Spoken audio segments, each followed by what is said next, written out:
মুন্সিগঞ্জের মীরকাদিম মাছের আড়তে ইলিশের সরবরাহ কম। মাঘের ভোরে চড়া দামে বিক্রি হচ্ছে ইলিশ। এরপরও ইলিশের স্বাদ নিতে উপচে পড়া ভিড়। এই মুহূর্তে সেখানে আছেন রিপোর্টার নাসির উদ্দিন উজ্জ্বল। যাচ্ছে তার কাছে। উজ্জ্বল,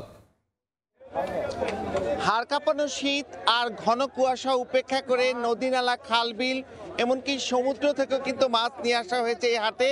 এবং শতাব্দী প্রাচীন যে হাটটি, সেখানে 43টি যে আড়ত রয়েছে, সেই আড়ত ঘিরে কিন্তু মানুষের পদচারণার মুখর বেলা বাড়ার সঙ্গে সঙ্গে বাড়ছে।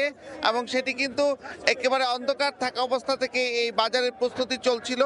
আপনারা লক্ষ্য করছেন যে সারি সারি যে রূপালী ইলিশ, সেই ইলিশের ঝিলিক কিন্তু চারিদিকে ছড়িয়ে পড়েছে। কিন্তু আগুন দামে কিন্তু বিক্রি হচ্ছে ইলিশ।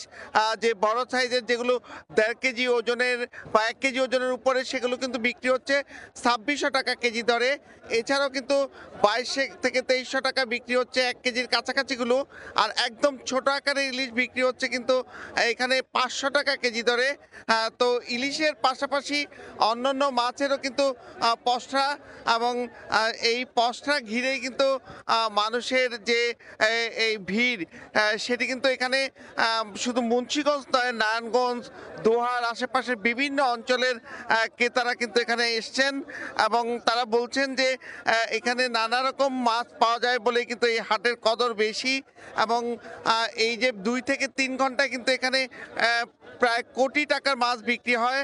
এবং সেই মাছগুলোর মধ্যে তারা বলছেন যে অন্তত 15 জেলা থেকে এখানে মাছ আসে। স্থানীয় মাছের পাশাপাশি যে বৈচিত্র্যপূর্ণ মাছ, সে কারণে কিন্তু এই যে শতাব্দী প্রাচীন সেই হাটের কদর বেশি। এবং এখানে আপনারা লক্ষ্য করছেন যে শিং মাছের পসরা দেওয়া হয়েছে, তবে এই শিং মাছে কিন্তু কাপড়ের রং মেশানোর অভিযোগ রয়েছে। একই সঙ্গে যে চিংড়ি বিক্রি হয় এখানে, সেগুলো কিন্তু জেলি মিশ্রিত করে বিক্রি করার কারণে কিন্তু সেগুলো মানবদেহের জন্য চ্যালেঞ্জ তৈরি হয়েছে। এছাড়া যে বিভিন্ন রকম মাছ এখানে আসে, সেগুলো ওর মধ্যে যে সামুদ্রিক মাছ, সেগুলো কিন্তু পদ্মা সেতুর কারণে খুব দ্রুত এই হাটে এসে পৌঁছায়। এবং এই কারণে কিন্তু হাটের জৌলস বাড়তে শুরু করেছে। তবে ধলেশ্বরী নদীর তীরের যে হাট, এই হাটটি ঘিরে এখানে যে নৌপথের যে মাছ আসা নেওয়া, সেই ক্ষেত্রে কিন্তু চ্যালেঞ্জ তৈরি হয়েছে। এই কারণে যে নাব্য সংকটের কারণে বড় লঞ্চ এই ঘাটে ভিড়তে পারছে না, সেই কারণে তাদের ব্যয় বাড়ছে বলেও কিন্তু তারা দাবি করছেন।